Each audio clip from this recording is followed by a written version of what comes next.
एक ब्राह्मण बालक था, बनारस से पढ़ करके गया। तो पिताजी ने उससे पूछा, पढ़ करके आए हो? बोले हाँ। गुरुजी ने सब पढ़ा दिया? बोले हाँ। बताओ पाप के बाप का नाम क्या है? तो ब्राह्मण बालक ढूंढने लगा सब जगह, पोथियां खोल खोल के। बोले गुरुजी ने ये तो नहीं पढ़ाया, पाप के बाप कौन है? बोले जाओ गुरुजी से पूछ के आओ या ढूंढ के आओ, और जब तक तुमको पाप का बाप ना मिले घर नहीं आना।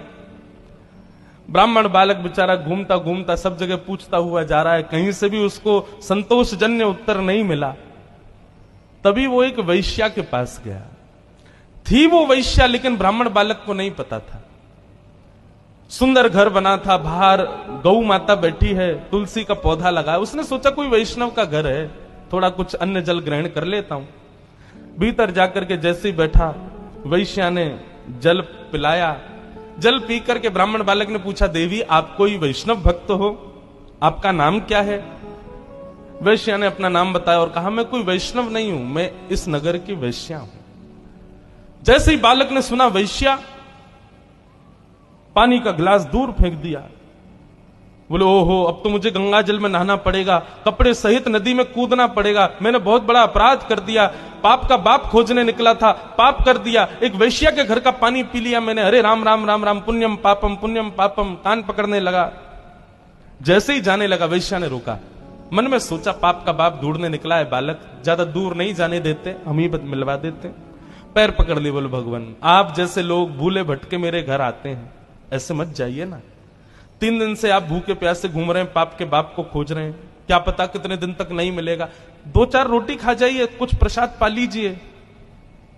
ब्राह्मण बोला, तेरे घर का पानी पीने से मैं अपवित्र हो गया, और तू कह रही है मेरे घर पे भोजन पालो? महाराज आपको दक्षिणा में 5 सोने की मोहर दे दूंगी मैं, अगर आप मेरे यहां का प्रसाद पाओगे तो। बालक ने मन में विचार किया, है तो वैश्या, पाप तो हो ही गया है, जनेऊ तो बदलना ही है, नदी में स्नान तो करना ही है, प्रायश्चित्त तो करना ही है, तो फिर एक संग ही कर लेंगे। अब 3-4 दिन तक बाहर घूमेंगे, कुछ तो चाहिए, दक्षिणा मिल ही जाएगी। अच्छा ठीक है, लेकिन हम अपने आप बना के पाएंगे भोजन, तुम्हारे हाथ का नहीं पाएंगे। वैश्या बोली, जो आज्ञा आप पाओ।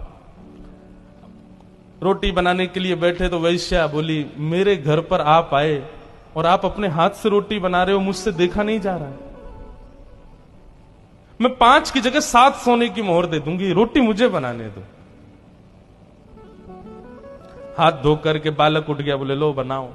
वैश्या ने रोटी आदि बना करके थाली में रख करके सन्मुख पधरा दिया।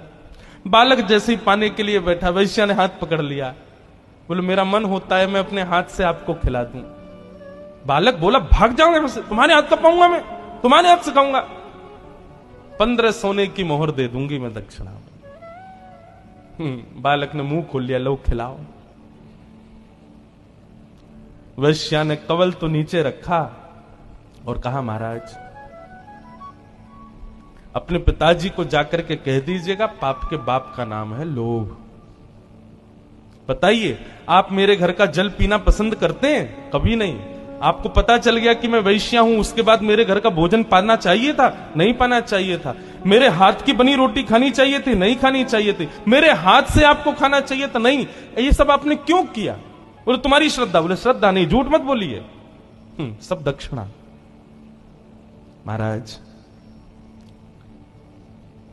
पाप के बाप का नाम है लोभ। लोभ किसे कहते हैं? जितना प्राप्त हो उससे अति की कामना, इसको लोभ कहते हैं। पिताजी से जाकर के कह देना, पाप के बाप का नाम लोभ है। ब्राह्मण बालक ने वैश्या के चरण पकड़ लिए, बोले धन्यवाद, आप तो मेरी गुरु हो, मैंने आपको किस रूप में देखा, पर आपने तो मेरे चक्षु खोल दिए। इसलिए भैया जीवन में पाप से बचना है, लोभ से बचो। यदि कभी आपसे कोई पाप हो जाए तो एक बार एकांत में बैठ के विचार करना कि मैंने कब लोभ किया था। आपको पता चल जाएगा कि आपने लोभ कब किया, क्योंकि बिना लोभ के कोई पाप होता ही नहीं है।